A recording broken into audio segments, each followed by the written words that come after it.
मिस्र के पिरामिड्स के बारे में तो हर कोई चर्चा करता है, लेकिन आज हम आपको बताएंगे दुनिया की सबसे बदनसीब रानी के बारे में, जो कि मिस्र की रहने वाली थी। जिस वजह से ये साम्राज्य सबसे ज्यादा प्रसिद्ध हुआ था, वो थी यहाँ की रानी अनेकसेनामून, जिसे कुछ इतिहासकार दुनिया की सबसे बदनसीब रानी बताते हैं। ये कहानी शुरू होती है मिस्र के उस समय जब राजा अखानतेन के साथ। जब अखानतेन राजा बने तब उस समय किसी को पसंद नहीं वो आ रहे थे, क्योंकि उसने निर्देश दिए थे कि अब से मिस्र में किसी भी देवता की पूजा नहीं की जाएगी, बल्कि सिर्फ सूर्य की पूजा होगी। इसके अलावा ये राजा काफी रंगीन मिजाज वाला था। उसका नाम मिस्र के सबसे अय्याश राजाओं के तौर पर आज भी लिया जाता है।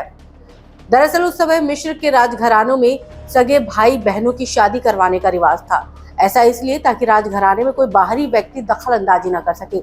इसी तर्ज पर अखानतेन ने भी अपनी बहन किया से शादी की, जिससे उसको 3 बेटियां और 1 बेटा हुआ।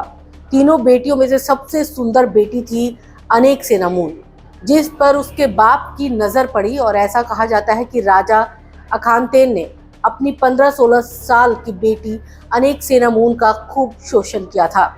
45 साल की अवस्था में इस क्रूर अय्याश राजा का निधन हो गया, जिसके बाद इसके 9 साल के बेटे तूतनखामन को गद्दी पर बिठाया गया। दिखने में बेहद कमजोर और मरियल तूतनखामन अक्सर बीमार ही रहा करता था। इसके बावजूद उसे गद्दी पर बिठाया गया और जल्द ही उसकी शादी उसकी सगी बहन 17 साल की अनेकसेनामून के साथ तय कर दी गई। दोनों की शादी हो गई, लेकिन तूतनखामन किसी भी तरह से अनेकसेनामून के लायक नहीं था। हालांकि उसके शासनकाल में जनता को ज्यादा दुख नहीं था। राजगद्दी पर बैठने के बाद अनेकसेनामून और तूतनखामन ने अपने पिता द्वारा किए गए जुर्म की कुछ हद तक भरपाई भी कर दी थी। ऐसा बताया जाता है कि अनेकसेनामून तूतनखामन के साथ बिल्कुल भी खुश नहीं थी। उसकी 2 संतानें हुई और दोनों ही मरी हुई पैदा हुई। बताया ये भी जाता है कि वो दोनों ही संतानें तूतनखामन की नहीं थी, इसलिए उसने खुद ही उनको जहर दे दिया। 18 साल की अवस्था में पहुंचने तक तूतनखामन और ज्यादा बीमार रहने लग गया और उसका निधन हो गया। वो मिस्र के साम्राज्य की रक्षा का जिम्मा अनेकसेनामून पर आ गया। राजा की मृत्यु होने के बाद ही साम्राज्य पर अधेड़ उम्र के व्यक्ति आइया ने हमला कर दिया। आइया ने तुरंत प्रभाव से खुद को राजा घोषित करने की कोशिश की, लेकिन उस समय अधेड़ उम्र के लोगों को राजगद्दी पर बैठने नहीं दिया जाता था। आइया को राजगद्दी से ज्यादा जिसमें रुचि थी वो थी अनेकसेनामून। आइया अनेकसेनामून का रिश्ते में सगा नाना लगता था। वो अपनी ही सगी नातिन से शादी करना चाहता था, लेकिन अपनी जिंदगी से परेशान रानी अनेकसेनामून ये नहीं होने देना चाहती थी।